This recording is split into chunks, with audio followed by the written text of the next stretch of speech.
Good morning. Good morning. On my third day of college, I was sitting in these exact seats, listening to our undergraduate dean, Dean Sharp, talk about the opportunities that lay ahead of us. Just like any other freshman you've ever seen, I was extremely lost, wondering if I was going to be following a traditional career path like many of my friends. And that's when she mentioned something called the Compass Fellowship. It was a 2-year program where fellows would have the chance to meet social entrepreneurs in the DC area, learn leadership skills, and get seed money to start their own businesses. And as an entrepreneur, we all know you never turn down free money.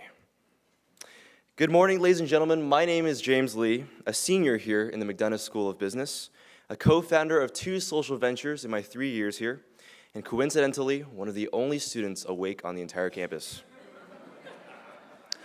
And that's because I'm here to thank all of you for the amazing work that you do. I can confidently say that entrepreneurship has completely transformed my educational experience here at Georgetown for the better. I've had the blessing of working side by side with other students who are infinitely smarter than me to make a difference in this world. I've developed my skills as a communicator and as a leader, and I've learned just as much from the ups and downs of running a business as I have in any of my classes. And all that to say, you are not just helping launch companies, you are changing lives. Welcome to this morning's plenary session. We have an amazing slate of keynote speakers for you this morning, and we'll get started right away. Our first speaker is the manager at iStart from the Ewing, Marion, Kauffman Foundation. iStart is the premier networking site for aspiring entrepreneurs, mentors, and advisors to connect with each other and bring potential business ideas to market. It is also the platform that the Georgetown Hoya Challenge uses to submit our business ideas. Our speaker will tell you that she's been up at 5 a.m. in the morning getting ready to get you pumped up, and you can find her on Twitter at Laughing Katie. I would like to now bring to the stage our first keynote speaker, Katie Peterson.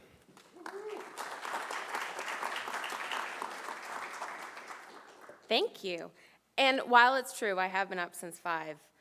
It wasn't all for you guys. Anyway, I am impressed that you guys are actually here this morning. Frankly, I didn't think very many people would be here. It's an early morning for a Saturday. So first of all, thank you so much, Jeff. I appreciate the opportunity. This has been an awesome conference so far. Before I dive into what iStart is and kind of give you an idea of the platform, can I see just a raise of hands of how many of you run business competitions? Whether it be plan, model, pitch, idea? Awesome. So like basically all of you. So I expect you guys to be contacting me at the end of this presentation. So we know at the Kauffman Foundation, as you guys are aware, we're a data-driven foundation. So when we were looking at different business competitions, we were noticing 2 familiar kind of issues or problems, if you will. All of those people that raised their hands probably can sympathize with this next slide. We looked at several different business competitions, and we were seeing what it really takes to run a successful business competition. You have your registrations or your intent to compete, your submission of the abstract, that goes to judging, then you get judges' feedback back to the applicants, then you have them do an entire business plan or a business model, upload different executive ideas or Excel templates, PDFs, Word docs, all of those types of things. Then they make edits because they always forget to dot an I, cross a T, they upload a wrong link or a video. So then you have to get that new and improved application back to the judges, who then sends it back to you for feedback, to then get back to the participant, to then come and do a live pitch. So as you can see, we tried to show you guys how many different tools are used for each round, and this is just an average competition. But it can become kind of an administrative nightmare for some of you guys that are running your competitions. The other problem that we are seeing is what happens with all of these companies or business ideas after they go through a competition. As we heard yesterday, there's sometimes lack of funding. So if they don't win the business competition, they don't receive any cash, hence they don't start their companies. Or maybe they don't meet the right networks. There's lots of instances where they're looking for a co-founder or they're looking for mentors or someone that can help them launch or grow their company. Speaking of the co-founder part, we see time and time again that there's a researcher paired up with a business school student that create a wonderful business idea. And in many cases, that person does not want to actually go and start that business. They have to go get a job at Google or Goldman Sachs or McKinsey or wherever it may be so that they can have their health insurance and they can have their paycheck and they can start paying off their student loans. So lots of times the researcher or the other person on the team is kind of left high and dry. So what's our solution? Well, we created a fully customizable platform that enables anyone to run a business competition. And I apologize for the screenshots, but I have learned that giving a live demo in front of 250 people while relying on wireless is not my best move. So I've taken screenshots, and this will capture kind of what the platform can do for you guys. First, you'll notice at the very top, it's kind of cut off there, we have customizable URLs for every single person that's running a competition. So that means you can send that link out, it's specific to your competition, and engage the people that you want to apply to your competition. You create your own homepage. You add text colors, background colors, your own images, your own logos. You can also add your Google Analytics or your tracking ID so that you can receive all of those important metrics that you guys all need to help justify your competitions, to see where site traffic is coming from, to see what countries, to see referring sites, things of that nature.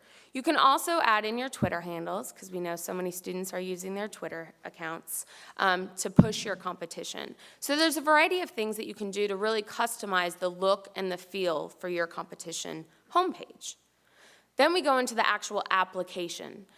This is where it's pretty straightforward. You click Add New Question, and the cool thing about this is you can group all of your questions by headers. So you may have a header of company background or intellectual property, but then you can also choose the type of response that they will be providing you. You can have limitations on text responses. We have links to videos, uploads, multiple choice, true, false, yes, no, and they have no other option than to supply the answer that you have required. You can also have required questions that will then indicate later to you if they have a complete or an incomplete application. You can assign all of these questions to specific rounds. So if your particular competition has 1 round or 5 rounds, you can choose what question will be asked in which particular round, and you can also assign different tracks to each one of those competitions. It's really the same philosophy for the judging aspect. You create the scorecard, so you get to really ask the judges the questions that you care most about. We have a comment, a true, false, and a range score answer type. If you're creating a range score, you get to label that range score. You create your numerics if it's 1 through 5, 1 through 10. And again, you assign those all to specific rounds. You obviously don't want to ask a judge to go over an entire executive summary or business plan in round 1 if you haven't asked the applicant to provide one in round 1. So we have customizable emails that are sent out to both the judges as well as the applicants. So think of a registration type of an email for an applicant. The second that they register, they're sent an email that's customizable by you guys. It provides the link at the bottom so they know that they've gone through your competition. They can find that competition again very easily. But it can provide any type of information you would like to include, whether they need to go see a mentor before the next round concludes, or if they need to come by the office and do a specific sign-up. Same philosophy for the judges, only this time it's more of a thank you for agreeing to judge, but then here's a link that's provided for all of the business plans or business applications that you have assigned to them. So you actually go through and you assign which judges will see which applications. You have instructions that are customizable for both the applicant as well as the judges that show up at the top of their either scorecard or application. We also provide a full dashboard for you guys. So at any point in time, you can come to the dashboard. You can see how many applications you have, how many you've eliminated or are still active, what round you're in. You can also see on that middle section there, you can see how many total active applications you have, but then also that blue line indicates how many submissions you've had per day. So if you've done a big marketing push on a specific day, you can see if you actually got more applications. Lots of times this line tends to skyrocket towards the end of the competition, normally that last day, when everyone's frantically trying to submit their application. And just for you guys to know a little background, we do run lots of competitions, and we've had thousands of applicants come through, so there's no worries that the system's gonna crash on that last minute when you guys are trying to get everyone submitted. And the very bottom part that's cut off, you can see also judging progress. So you can see, have 5 of your judges not even started the process at all? And if not, then you can customize an email sent through the system to remind them that they need to get going. This is where you actually see all of your applications. So as you can see here, I have a red icon that's listed over on the far left. That means that none of those applications are actually complete. That means there's been a required question that they have not yet answered. So if I were an administrator, I could send them an email directly through the system and remind all of them that they only have 5 hours left of the competition, or maybe 5 days left. I can eliminate anyone through the competition. The system does not do that. So you as admins have to go through and you guys select which ones will be advancing and which ones won't be. You can view the entire plan. You can see all of the judging results. It will list the judges' names as well as all of their feedback in a grid format.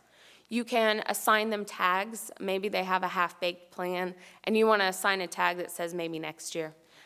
Nobody else will see that. It's just internal for you all. And then, of course, you can also assign awards. So I know that awards are really important for many of these competitions, and the great thing is if you assign an award through the system, it will also show up on the front end to anyone seeking out some of these business ideas. And I'll get to more of that in a moment. So this is actually a quote from Ewing, who runs the Rice Business Competition. They were our beta user actually 3 years ago. We actually launched about 2 years ago. And Ewing and I have worked very closely together in running her competition. And as she, but also many others have stated, we have helped cut back administrative hours significantly for people running competitions. And the great part about running these competitions online is it's actually helped some of the applications go up by 2 and sometimes 3 times the amount of applicants that they've had previously. This gives you an idea of some of the competitions that we have run. We've run about 170 or so competitions. Those are completed or in the midst of running, and we have about 35 more that are in the queue. So we've run a vast variety of competitions. As I stated before, some are business plan, business pitch, business model, business idea. We have a variety of types of things that are coming through the system. And this leads us to some of our metrics. So we're very concerned, obviously, about outcomes at the foundation. We want to know if programs are actually working, if they're running well, and if we're meeting the needs of the entrepreneurs. So one of the things that we can see is not only have we run competitions all around the world, from Asia, all over India and New Zealand and Australia and all sorts of places, but we also have team leaders that are coming from around the world. So right now we have a team leader or a founder that's coming from 112 different countries. All 50 states are represented, and as you can see, I pulled up a metric for DC. There's 139 team leaders coming out of DC. Another really interesting metric, and this is not just because I'm female, but we've seen a lot lately in the news about the women entrepreneur. We're seeing that the metrics really aren't that great for women entrepreneurs, especially in the tech space, but we've also heard a lot of buzz about different programs that are being launched as women initiatives. So I think there's definitely some really great hope for this generation of students going through. As you can see, we're at 30%, which is well above the actual metric for women that are launching companies. We also have businesses opting to go public. So what this means is anyone that goes through a business competition can opt in to share their business idea. They're not sharing your application, they're simply sharing their idea. It's an abstract. They can upload a video if they choose, they can answer some additional investor-related questions, but they can opt in to sharing this business idea. The cool thing is, almost 70% of people are understanding the value of this network and some of those connections that we can help facilitate, and they're opting in to go public. So what that means is that anyone can contact them directly through the system. As you can see, it does not give the email address for Nick over there. It just says contact, but then it gives my information. I can fill out a message, and then I have to choose a reason that I'm contacting them. On the left over there, you can see the needs that they've selected, which have been mentoring, funding, finance, and partners. Those are the 3 things that they think, if those needs were met, would help them launch or grow their company.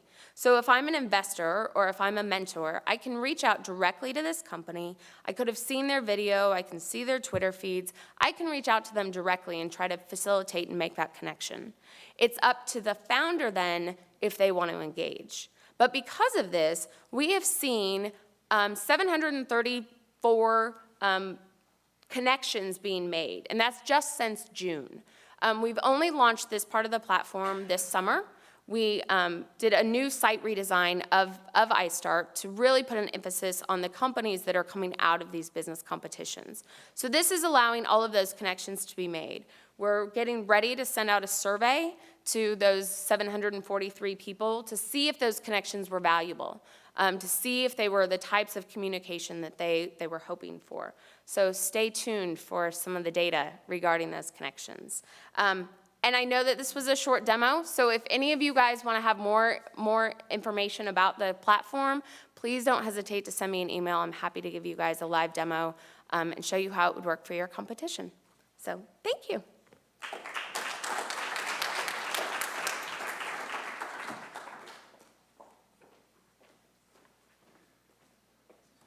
Thank you, Katie. Our next speakers are working on a new research publication series. Their presentation will introduce the advances in the study of entrepreneurship, innovation, and economic growth. I'd like to bring to the stage Sherry Hoskinson, the director of the McGuire Center at the University of Arizona, and Donald Kuratko, the co-founder of the Global Consortium of Entrepreneurship Centers at Indiana University.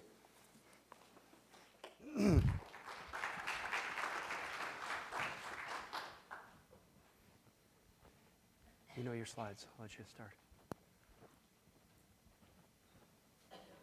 Well, good morning. Good morning. How's everyone this morning? Great. Have you recovered? Oh, yeah, sure. Okay. Sherry and I are here to talk to you about a new initiative that we've been able to establish with Emerald Publishing. So it's a little bit on what we're calling the research frontiers for GCEC. So for a number of years, we've talked about how we would keep GCEC connected in sort of a research way. So while all the things we're doing with directors and the things we're filling the gaps for, we still want to make sure that we had some connection in the research world as well. So as you will learn, for those that are new, we also have the 21st Century Entrepreneurship Research Scholars that we also support at the GCEC, which are some of the top researchers in the world that are part of that.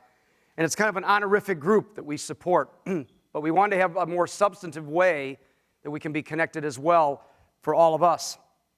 So we were able to work with Emerald Publishing. There's a series called Advances in the Study of Entrepreneurship, Innovation, and Economic Growth. And I'm going to turn to Sherry in a moment because she's going to tell you a little bit of the history of this series. This is not a new series. This is a very well-established one.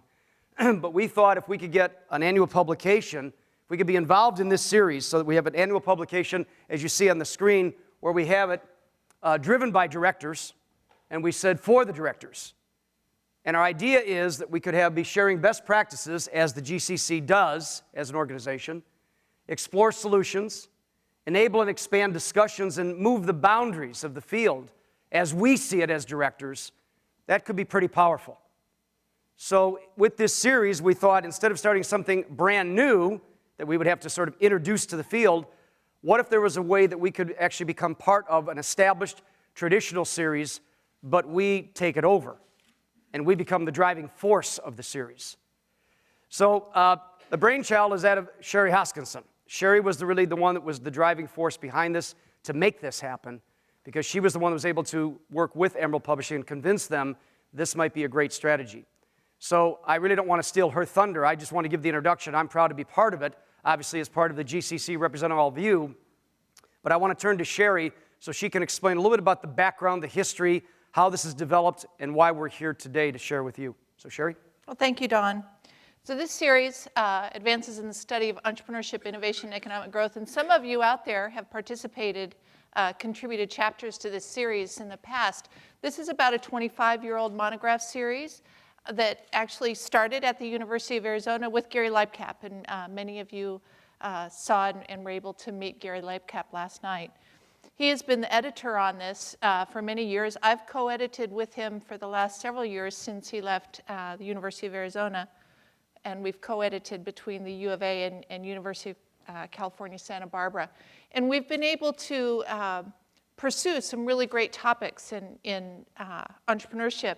I've listed just a couple from the last few years, spanning boundaries and disciplines, university technology commercialization and in the idea age, which is a huge topic, measuring the social value of colloquium, social value of innovation, frontiers in eco-entrepreneurship.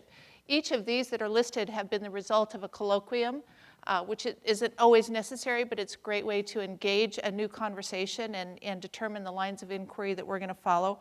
I have a few samples of those books. It's been a wonderful series, and when GCEC met and talked about finding a way to bring together information by directors for directors, we talked about this. Gary and I knew that we were leaving the series, and we're actively working with Emerald to find a new editing group. And I talked to Don and suggested that maybe we propose that the series shift to us. And Emerald was actually quite pleased to receive that publication. Don and I met with the Emerald publishing rep at the Academy of Management.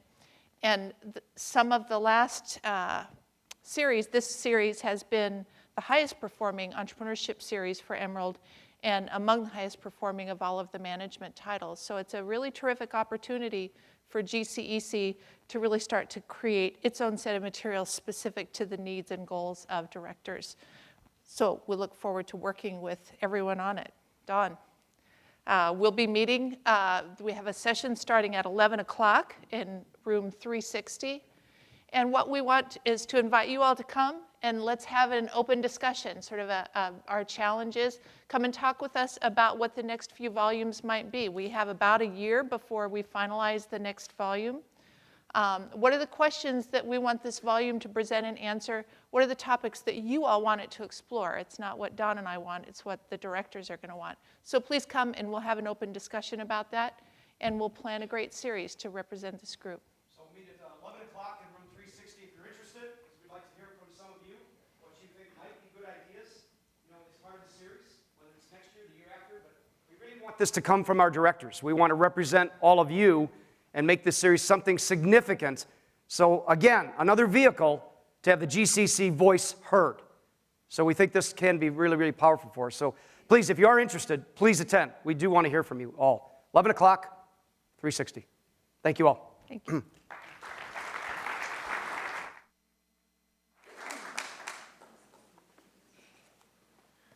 Well, unlike most conferences, we're actually way ahead on time right now. Our next speakers are actually students that I look up to. We have Tyler Sachs, the Managing Director of the Social Innovation and Public Service Fund at Georgetown University, and Alex Simon from Compass Partners, who I mentioned earlier at the beginning. Both of these are students who have identified gaps on campus in terms of how to serve students and how to give students like me a chance to be able to start working on entrepreneurship from the very beginning instead of waiting for class or for a curriculum. And I'd like to welcome them now for their keynote presentation.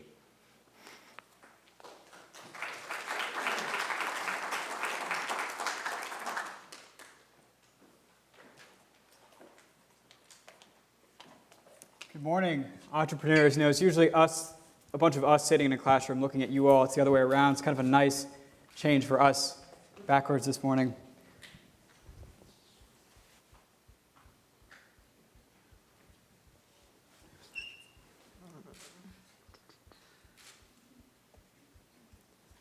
Well, there are a few slides somewhere, but no worries. The words are more important. What the slide did say was, what will you do next, in big letters. And I wanted to put that phrase up because it was something that the SIPS Fund team and I talked about a lot when we were bringing this idea to campus and trying to launch it to a student body for the first time, a group of people like you who had never heard of it before. What will you do next? And we came up with that question and talked about it a lot and ended up actually forming it into a whole marketing campaign. The idea being, you are all incredible, smart students. You've done a lot to get to this point. But what are you going to do with that potential? What are you going to take that and turn it into? What will you do next? And our answer to that was the SIPS Fund, the Social Innovation and Public Service Fund at Georgetown. This is a $1.5 million fund that was established with the purpose of furthering Georgetown's ideal of educating men and women for others. It was kind of a put your money where your mouth is initiative to say if Georgetown wants to educate men and women who want to go out and do things in the world, well, what can we do to help that? And so we got together this fund whose purpose was to use our resources to do just that. And so what does that mean, though? We had this sort of broad mandate to help people, but what specifically was that going to look like? That was our first question. And what we've kind of put together now is this idea that we want to use our resources to lower the barrier to doing good in the world. That's sort of the go-to phrase I use now, lower the barrier to doing good in the world. And so that could mean seed funds for a social entrepreneur who has a good idea. It could mean the seed funds plus the human capital resources that someone might need to go start a nonprofit. It's taking our money and our resources and investing in students and their ideas, and the ideas that we really want to be good examples. But with only a few minutes, that's the basic overview, but I have a few takeaways that I want you to leave with, and those are the three things that I think makes the SIPS Fund, the Social Investment and Public Service Fund, different from a lot of other entrepreneurship type funds that you'll see. And the number one is the process that we use. It's something I actually had a great conversation with the Compass guys about yesterday. One thing that makes our fund a little bit different is that we don't have hard application deadlines. And in fact, there's not even a standard application that we use for people who want to come to the fund for resources. Rather, it's a rolling process. It's very open, very flexible. And there are some drawbacks to that. It means we have people coming to us at all different times throughout the year looking for funds. It means that we accept a wide variety of type of projects in the first place. And although that makes my life a little bit more hectic, I think it really lends itself to what the entrepreneurial process is really like. Because you can't expect entrepreneurs and people with ideas to meet an arbitrary deadline to come up with that idea or to have a fully developed proposal describing it. Rather, our aim was to be open and flexible about taking in those ideas as they naturally occur. Natural entrepreneurship, how about? Number two is the criteria we use to evaluate projects. And the one that I think I'm most proud of is the fact that we really look at the capacity for a project to impact the applicant, him or herself. So although the sort of most important criterion is how is this going to impact your community and do good in the world, but I also really want to know how is this going to impact you? What are you going to learn from it? What experience are you going to take away from it? And that's something that I think students really value, and it's part of the reason that Georgetown has really sort of wrapped itself around this project. And number three, the most important takeaway about the SIPS Fund is where the money came from to start this in the first place. These are student funds. The SIPS Fund was entirely created, $1.5 million, out of the pockets of students and alumni from Georgetown University while they were students. It wasn't a big check from a donor. It wasn't a grant from the Gates Foundation. It wasn't even a check from the university itself.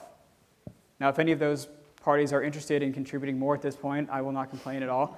But it's really amazing, isn't it, that students voted to put their money towards a project like this. Now, if that's not putting your money where your mouth is, I don't know what could be a better example of that. It speaks volumes about the students at Georgetown and what they're committed to doing. Now, I think the SIPS Fund is probably different than a lot of the other projects you'll hear about today and have heard about yesterday. But the reason I'm here and the reason I think you should be interested in this is because the power of student ingenuity that this demonstrates, and there's the simple fact that it's possible for students to have come together to create a $1.5 million fund with the sole purpose of investing in our peers and investing in good ideas. And with that, I will turn it over to another one of my peers who has an amazing idea, which I am very proud of, the Compass Partnership. Cool, thanks. Is this awesome? First of all, let's give Tyler a round of applause, because SIPS is... At Compass, we take pride in the fact that we came from Georgetown, but we're also really proud of the fact that SIPS is probably one of the most innovative funding streams we know about that's come around for students. Now, at Compass, and you can find more information, obviously, at sipsfund.com. At Compass, we do things a little bit differently. Whereas SIPS provides a fantastic source of financial resources for aspiring entrepreneurs and innovators and change makers on college campuses, Compass started out of a failure. Two failures, in fact. Our founders, Neil Shah and Arthur Woods, who have since graduated from Georgetown, tried to start businesses that they thought would change the world. Fair trade tea delivery companies, a variety of farmers market, hybrid, cross-subsidy, complicated things, really fancy business models, great students at Georgetown, but their businesses failed, and here's one of the failures himself, Neil Shah. I'll let Neil share a little bit about his story, and then we'll go into what we think the key learnings from Compass are, and look forward to talking more with you at 10 a.m. later today. Great, so our wonderful executive director told me that I had to be here at 9. And it is now 9, but sorry about that. We started the Compass Fellowship 4 years ago with the idea that we wanted to be able to teach students about social entrepreneurship education. There are two parts to an education in social entrepreneurship. One part is the academic experience, and that's sort of learning all the basics, the balance sheets, the income statements, all of that. But there's also something intangible about being an entrepreneur. There's a community of peers, there's a community of excited folks who are really passionate about cool ideas, and we felt that that wasn't really part of our undergraduate experience 4 years ago before Jeff Reed came to Georgetown. So we decided that we were going to try and sort of take this into our own hands and start our own program. The way our program works is once a week we bring in a CEO or an entrepreneur, someone who is an example of some aspect of personal development or social entrepreneurship or business skills. So we could bring in the CEO of some amazing ed tech company to come in, but instead of talking about his story and sort of the stuff that we hear in business school, he talks about something very personal. So he talks about how exactly did networking help him start his business, or why is time management important to his startup story. He works on that with 15 students, tells them sort of the basics about how that works, and then our students take that knowledge and they apply it towards their own business. So 15 students, every campus, go through our program, learn to start social businesses. We took this program, we started at Georgetown 4 years ago. The program went very well our first year. One of our students, James Lee, and a few others, all started social enterprises. We took that package of students, that program, sort of distilled it down to its essence and said, this is our curriculum. We'd love to spread it to other universities. So a group of 4 of us, we rented a house out on U Street and decided we were gonna scale the program nationwide. Without any sort of plan of how to do so. After 6 months, we figured out that there is actually a demand for this. There are students all across the country, all across the world, who are interested in learning social entrepreneurship. So we took this curriculum and we just started going to students and saying, hey, would you like this on your campus? Would you like this on your campus? Over the past 4 years, the program has scaled, and we've gotten to the point where we have about 200 or 300 students who are going through our program learning about social entrepreneurship. So that's sort of the basics of our story. Alex can go through anything else that Alex wants to go over. Thank you. So since Compass has expanded, as Neil said, to around 200 universities, and the key point I'd love everyone to take away from this today is that there's a tremendous amount of activity or energy that's latent on university campuses. SIPS does a great job of activating $1.5 million, but Compass costs barely anything to start up on campus, and in starting Compass, you activate this community of 15 young entrepreneurs who cause this ripple effect, bringing in mentors, bringing in external resources, partners to your university. So if you're looking for an interesting way to activate a really young group of talented students, all freshmen, and basically start a peer-driven, student-driven community learning process. We're really interested in talking more to you later on. Our N+1 theory is all that you learn best from someone who is in your immediate next stage of professional or personal life than you. So rather than me learning, how to get acquainted with politics from Bill Clinton, I could learn it from a political operative who just graduated, who a couple years more advanced than me. So we have multiple layers of mentorship, and we're really trying to foster a strong, self-sustaining and perpetuating community of active social entrepreneurs on college campuses.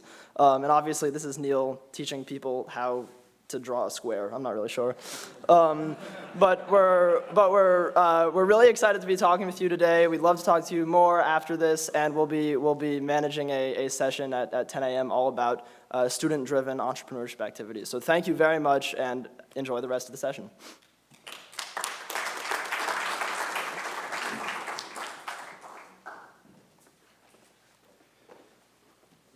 All right. Our next speaker, actually, well, I should just call him CEO. This next speaker is a CEO of 6 companies, ranging from market coaching to educational platforms. He designed the Advertising 360 curriculum that is used as instructional material for the Baylor Accelerated Ventures program. Please welcome to the stage, Peter Nguyen.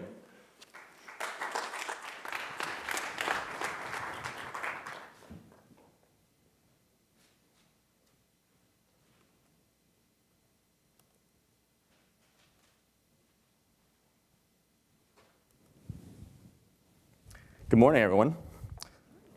I'm going to start today with a little quiz for all of you center directors and speakers and teachers. What do all of these 6 individuals, I could have actually added probably 30 people to this list or plus, have in common? Great hair, that's partly true. What else? Oh, so they're all billionaires, and they all went to college, and they all dropped out. Okay, you guys all probably know Oracle founder Larry Ellison. This is Ralph Lauren, if you guys didn't know. Michael Dell, and if you sit down and think about it, have you ever sat down and thought about? There's actually a college dropout hall of fame with thousands of people, and if you really sit down and think about it. These individuals went to a university, had some great idea, and just said, this isn't right for me. This isn't the path for me. They went through the whole process of filing out the paperwork and dropping out of college. Have you guys ever sat down and thought about why that is the case? And what entrepreneurship centers, higher education is doing in order to not keep these brilliant minds at their universities? Myself, I went to the University of Florida. I was not a college dropout, although I could have been if it wasn't for my mother who encouraged me to finish it through. My story is as a sophomore, I started my very first company. I've been an entrepreneur for over 10 years. My very first company was a company called WizNotes at the University of Florida. University of Florida being the, I think, 3rd largest campus. We had a lot of big lectures, bigger than this. I mean, some classes range for as much as 2,000 people per lecture. So it's not as intimate as some of your private universities or some of your other universities. And so as an undergrad, one thing I did very well was I was a good math tutor, and I understood that very, very well. And so my sophomore year, I created my very first company called WizNotes, where what we did is instead of, as a supplementary of going to class or right before every exam, we would hold a review session. We would charge $25 or so, and students would come right before an exam, and I would review the entire last 6 weeks of notes. We'll go over past exams that I had access to, and then we would actually help students increase their grade.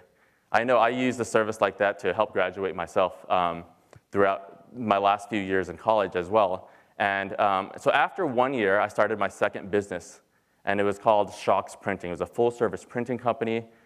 Then I expanded that to a web development company, an SEO company, a marketing company, and a full-service ad agency. I was named top 30 under 30 in the Advertising Specialty Industry, top minority business owner as well during those times. Part of my struggle, I switched my major from electrical engineering over to finance. And my grades started slipping as well. The more I was in the office, I was spending about 35 hours in the office starting this business. At the same time, I was the vice president of our Asian Student Union. I was vice president, I founded an Asian fraternity on our campus as well. I was very, very active on campus as well, ran for student senator, and I was, at the same time, starting businesses on the side. And what was the main reason why I felt the urge to start business? One, truly, is because during class I would learn maybe a marketing theory or finance, accounting, I'll take accounting class, but I had nowhere to actually apply what I wanted to do in business. And so I was spending more time reading marketing books by Seth Godin, management books by building my own company. I grew about 3.5 years later, and by the time my senior year, I grew a team of close to 40 employees, including interns, part-time salespeople, full-time salespeople, generated over $1 million in various offline services and printing. But one fatal thing that I did not learn in college kind of ruined it all for me. I had my first major failure. I secured a deal with one of the largest apartment complexes. I secured 27 complexes across the nation, doing printing services, direct mail. I mean, I was even doing huge-size gorillas, right? That's 30 foot tall. We would do anything and everything for various apartment complexes, Fortune 100 companies, and whatnot. The problem was, I learned a very, very, very tough lesson on cash flow. This apartment complex, the bigger I got, the longer terms they wanted. And so there would be $6,000, $10,000 deals. And it would be times 20. And I didn't learn this in college, even though I was a finance major, as an entrepreneur. And so what ended up happening, they wanted net terms, monthly net 30 terms. And so I was kind of managing the cash flow, and I was dependent on a timely payment by this complex. And so the first payment, $30,000 on time, within 30 days. Second payment, day 45, they were 15 days late. And that was really, really tough for me as an entrepreneur. The next payment, day 60, and it got worse and worse. And at the end of it, they stopped paying, and they owed myself a lot of money. As an entrepreneur, I did not know, I was at one of the worst ruts because I had payroll to pay my employees, I was helping the local economy, I was serving the local community, and I learned a very, very tough lesson. So when I graduated, really, really tough bind, I ended up closing shop. And I said, you know what? For anyone who's been to the University of Florida, Gainesville is not the most sexiest city to live in, after you graduate. And so I did what every college students these days do. I went back to my parents' basement, and I lived with the parents. And so I shut down my first business. I spent 3.5 years building. And my mother encouraged me, being a nice Asian woman, to go the very conservative route, which is go corporate. So I gave them one try. I was a finance major. I actually had 7 job offers in the finance world. However, I turned them all down because marketing was what I felt would be the most impactful and something that I wanted to pursue. So instead of working all these corporate finance jobs, I went into marketing. I was a marketing consultant for a Fortune 100 company called Verifone. And lo and behold, the safe and secure route for myself, a 1.5 years later, I actually got laid off because it wasn't even my fault. The company stock went from $46 down to $23 in 1 hour because of an accounting flaw by someone, some lower end person. And so the stock ended up going down to like $9 or $6 in the course of the next month, and they laid off thousands and thousands of people. So then at that point, it wasn't that big of a deal for me because honestly, as an entrepreneur, I learned two valuable lessons. One, working in corporate was one thing I never wanted to get back into, so I dreaded it, and I learned that lesson the hard way. And two, very, very important lesson, was I learned to outsource myself. So honestly, I was getting paid a very high-paying job, but I realized in corporate that 70% of my job was very, very tedious. So I literally, don't tell my old bosses, but I literally paid someone $8 an hour, a high school sophomore to do 70% of my work. And while I was in my cubicle, and I was building businesses on the side during that time. Okay.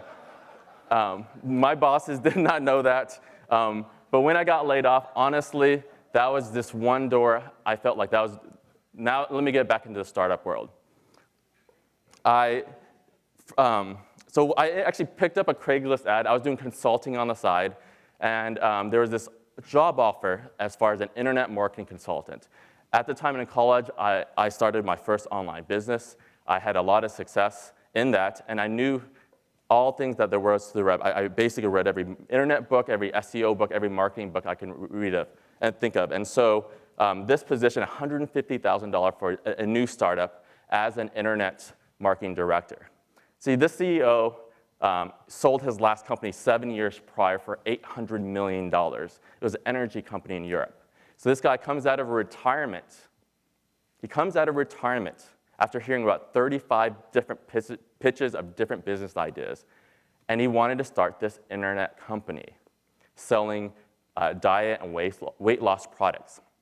Now, why would he want to come out of retirement to do that? He didn't need the money, but he saw the value and the power of the internet. And so when I heard this pitch, I was blown away as far as the scalability, and I knew I would get access to things that not a lot of people would get access to. The thing is, when you're at that level, a lot of people, they have access to other people who are doing phenomenal things. And so his own buddies were selling 2,000, 3,000 products a day online, and he saw the money. The only problem is the CEO didn't even know what a blog was. I remember spending that first week explaining what a blog was, so he had a long way to go. He had all the money and resources, but he had a long way to go. He hired me on board the first second he met me, and I spent 3 months building this company with him. I learned the ins and outs. I was networked out. And after 3 months as an entrepreneur, the problem is I had this high-paying job, but all my hard work, it didn't increase my paycheck. He worked some deal saying, after 1 year, perhaps I might give a collective 10% equity towards all of the employees. And to me, I said that wasn't even fair. So I did what every entrepreneur would do, and I quit. And I started my own company. I didn't want to compete with him, so I did something similar. And I started my first, one of my first companies, which was a teeth whitening. This is one of probably 5 different landing pages, but it's a teeth whitening. And so teeth whitening, I mean, how much money is in teeth whitening? Probably not that much. Well, at that point, I actually took a $7,000 investment, not even of my own money, and started my first campaign, learning everything that I did. By the fourth month, I had my first $1 million month from a $7,000 investment. I was selling, here's a screenshot of one of the things. I sold 5,757 products in 2 days. Here's a screenshot of $500,000 in 2 days. The volume and the scale of the internet was incredibly powerful. How many of you guys know what an affiliate network is, or CPA network? Have you guys heard of that? Raise your hand. Okay. At this time, I was leveraging the power of affiliate networks, super affiliates all across the world. I expanded my reach from not just the US, but to Canada, New Zealand, Australia, UK, Germany, France, and Italy. And so that's how we're doing the volume with the power of the internet. What ended up happening was one of the fastest growing CPA networks, it was based out of Toronto, asked me, I was one of their largest advertisers and campaign developers, asked me to partner up with them. At that point, I said, you know what? I can learn the secrets of the marketing side of things. I knew how to build brands at that point. Now I can learn all the traffic side, from media buying to email marketing to PPC and search, social media, PPV and CPV, to every aspect of not only direct response on the internet, but every aspect of the internet. And so I took up that offer. I flew to Toronto. I just moved to California, and I did that just so I could continue learning. That company ended up doing close to $80 million annually. I helped that company grow. We started a lead gen business, and we were doing 250,000 leads a day. And so we were doing some incredible things. We were changing the face of the internet. And at that time, I was working with a lot of super affiliates. Super affiliates, just in case you guys don't know what a super affiliate or affiliate is affiliate is someone who drives traffic to an advertiser, okay? So an affiliate drives traffic and they get paid a commission or some sort of a percentage of a rev share or what we call a CPA, a cost per acquisition. And so I was helping a lot of super affiliates, the biggest super affiliates in the world, create their own campaigns. At the same time, I was learning their strategies. And so at that point, I was really near the top of the internet game, and we were building 7- and 8-figure businesses and sometimes 9-figure businesses some years. So what does someone do who knows a lot of secrets? Most people hoard it, and almost everyone in our industry hoarded it. I was always passionate about young people. I was a national speaker and a motivational speaker all across the country while I was in college for young students. And so I always believed in giving back and not hoarding my secrets. And so what I did is I spent 11.5 months on the side while I was developing other businesses, developing a curriculum called Advertiser 360, teaching me everything I knew, how to build a campaign and how to scale up a campaign, every single thing I knew. Most gurus or experts at the time would only share 80% of all the fluffy stuff and keep 20% of the secrets. I wanted to do the exact opposite. I really wanted to share the 80% of the most important things and be the most comprehensive curriculum. So in April of last year, this is fairly new, we launched our first campaign on April 19th. And we had an overwhelming success. We sold the course for $2,000. And in 9 days, we did $500,000, and we shut our doors down, and we said, hey, that's it. I wanted to give our members an access to this. We had something called the $1 Million Challenge.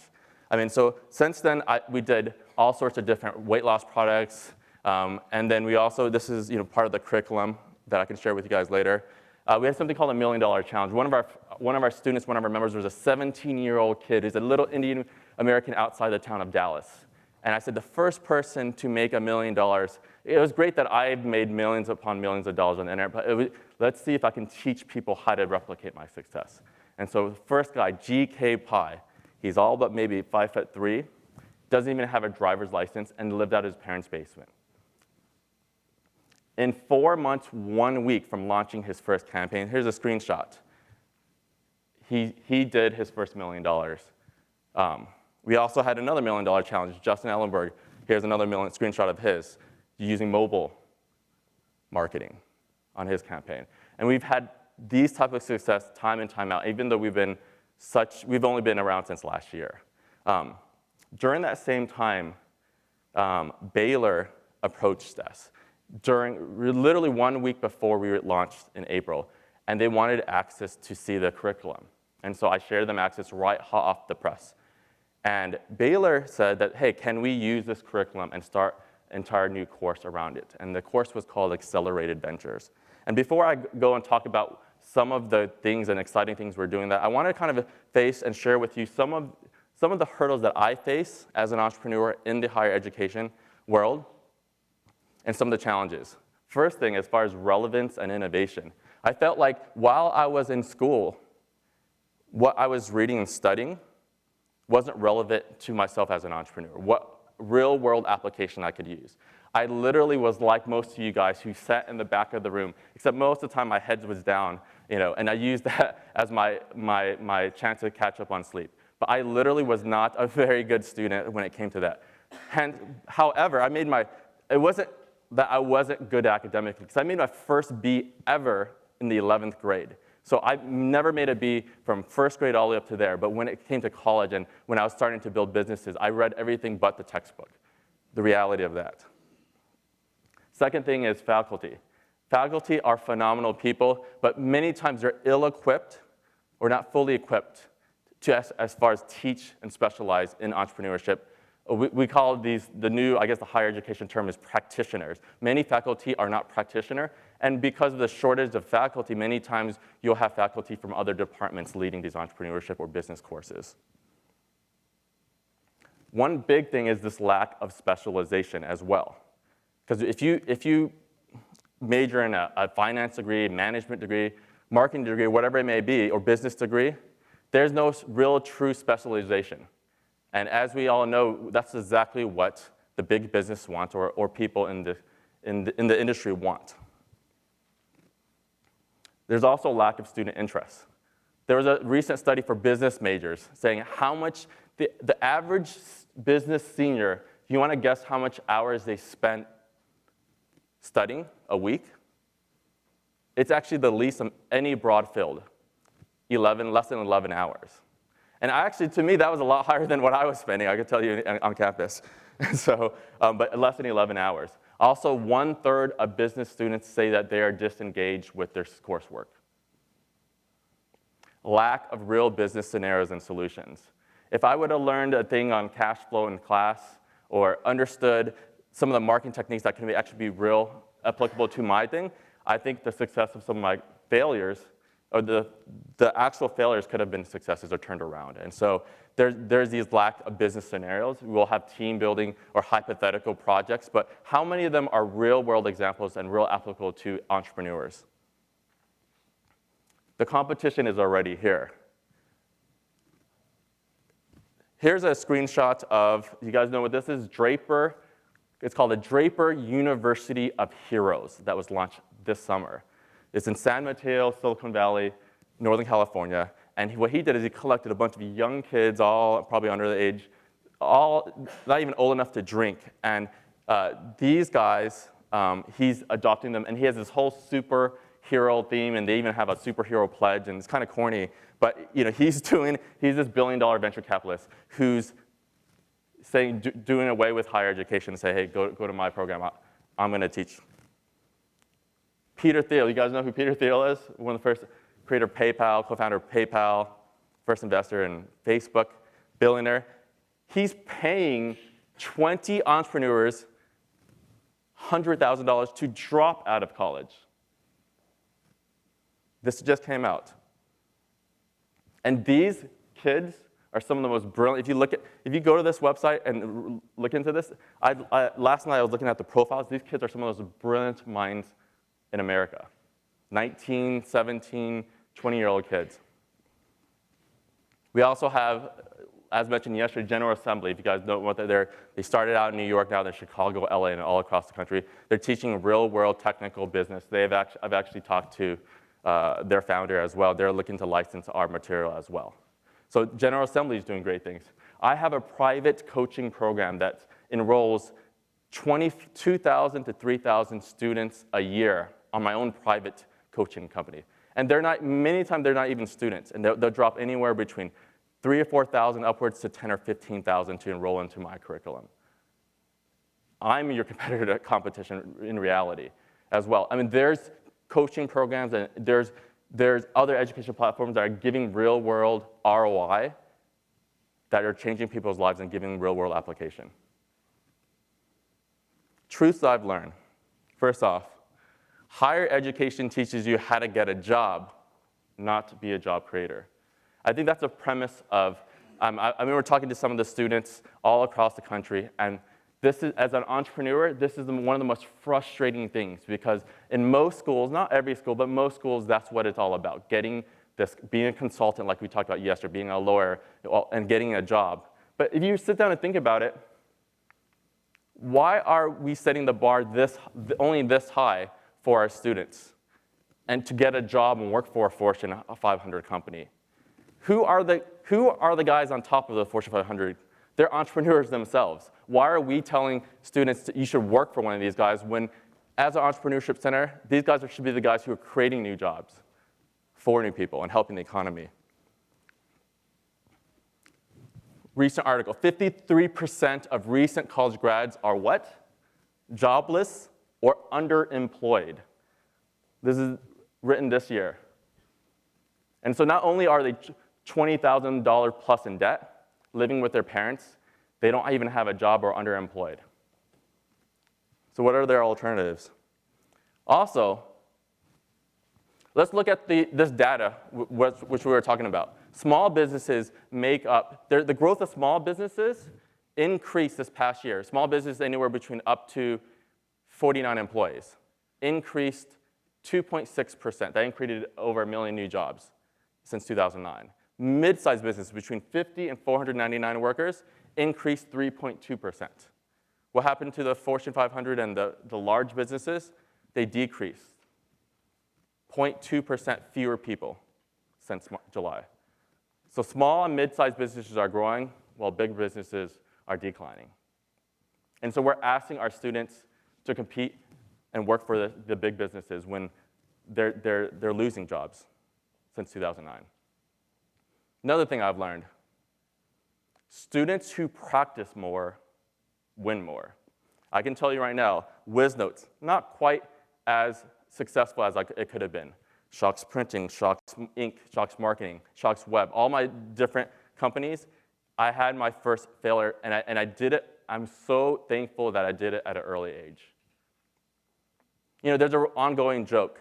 How many of you guys are parents out there? I just found out 2 weeks ago that I'm going to be a father for the first time. I just got married like a month ago. And so, but I know one thing for sure. I know one thing.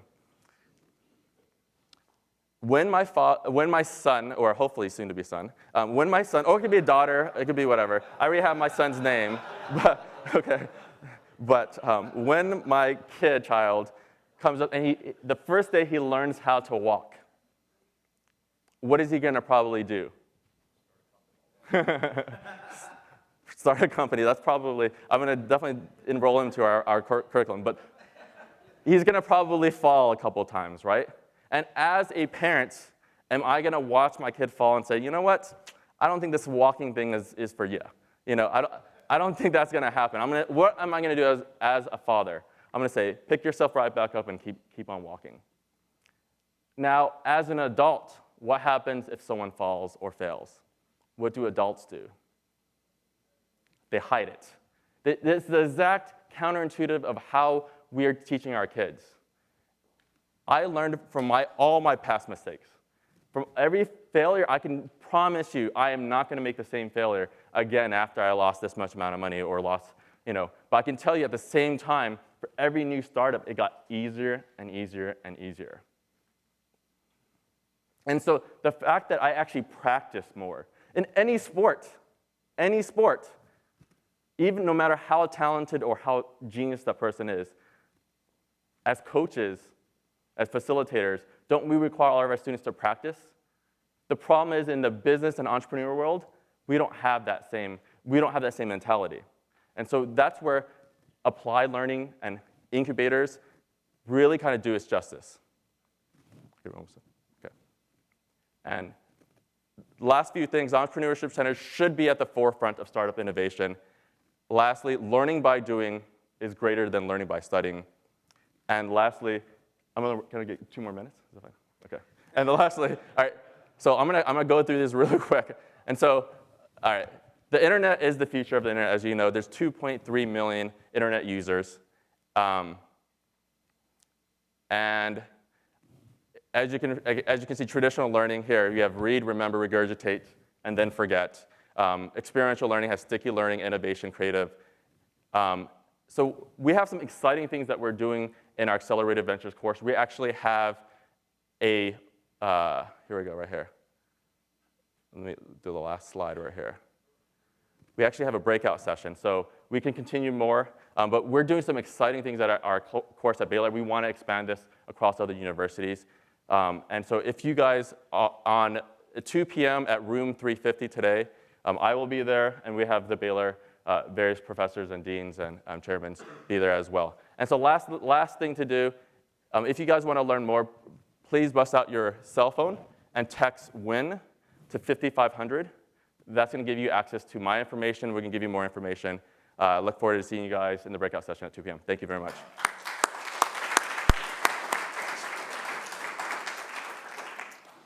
Thank you, Peter, and thank you to Katie, Sherry, Don, Tyler, Neil, and Alex, and as well as to James Lee, our MC for the morning.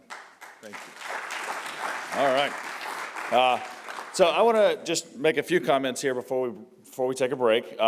First of all, let me see a show of hands. Who in here is who is in charge of entrepreneurship at your school? Yeah, it's a trick question, right? Can you really be in charge of entrepreneurship, right? Think about it. And you met Neil Shah while he wandered in late, hasn't shaved in a few weeks. The day I met him was actually the first day I showed up to work at Georgetown. I was hired a little over 3 years ago to start the Entrepreneurship Initiative. And on day one, literally, there was a knock on my office door, and Neil and his colleague Arthur said, "We've been waiting for you." And they sat down in my office while the tech guy was crawling around and hooking my computer up. And these students started explaining to me that they had created this thing that's called Compass Partners. And they did say, "We've been waiting for you," but the reality was they were not waiting for anyone. They proceeded to tell me that they had created an entrepreneurship education program dedicated to freshmen, and they had an application process with over 100 students applying for 15 spots, and they had raised $50,000 already. And I sat there and thought, well, what does the school need me for? And of course, since then, I've met students who have created, like the SIPS Fund, $1.5 million of their own money to fund programs. So we have students coming to our campuses who have already started businesses before they ever show up. They take entrepreneurship courses in high school and summer camps and Saturday mornings and whatever else it is. So you might think you're in charge, but the students might have a different idea. So be ready for that. And there is a breakout session about that, and there are lots of other great breakout sessions. So I hope you will spend the rest of the day. We have a lot of time to get out and have these great conversations with each other. I would like to congratulate our conference audience here. Since we started yesterday, the unemployment rate in America has dropped below 8%. So who knows what's going to happen today? A couple of announcements we do. Last night, a lot of schools were recognized for excellence through the GCEC Awards program, and today those schools are going to be presenting here in the auditorium as the day goes on. I've got a schedule of who's presenting at what time. We're going to have a few of these around the reg tables. There's already one taped to the door of the auditorium. I think I need to add Baruch College on here. One of these time slots, so tell us when you want to come do your presentation. But otherwise, you'll see these schools here, and they're going to make some relatively informal presentations, but they're here to answer questions from the audience. It is going to be a big room and probably a small group, so come on down and have a conversation about, ask them, what in the world did you do that got you an award? That's a good question to start those off. Let's see. If you have not yet voted to choose the afternoon session that you want to see, then please do that. There's a link that was emailed to you a couple of days ago. It's been tweeted, and maybe you can click on that, or you can just read it off of the instruction page that's in your booklet, the page that says GCEC Essential Information. You can type in the link. I know it's exciting to type in links on your smartphone. Let's see. This afternoon, we have an amazing closing plenary session. We're going to learn about Startup Weekend and how it might be coming to the curriculum on your campus sometime soon. You're going to learn all about the train that's coming to your campus, full of entrepreneurs coming to your town. You may not have railroad tracks on your campus. And then Tim Pett from Wichita State is going to do a dance up here. Where's Tim? Tim, you ready? It's going to be exciting. He's going to talk about next year's conference. And the last thing I'm going to say before we break is there's tons of coffee available all day long. So have a great day, and we'll see everybody back here for the closing session this afternoon.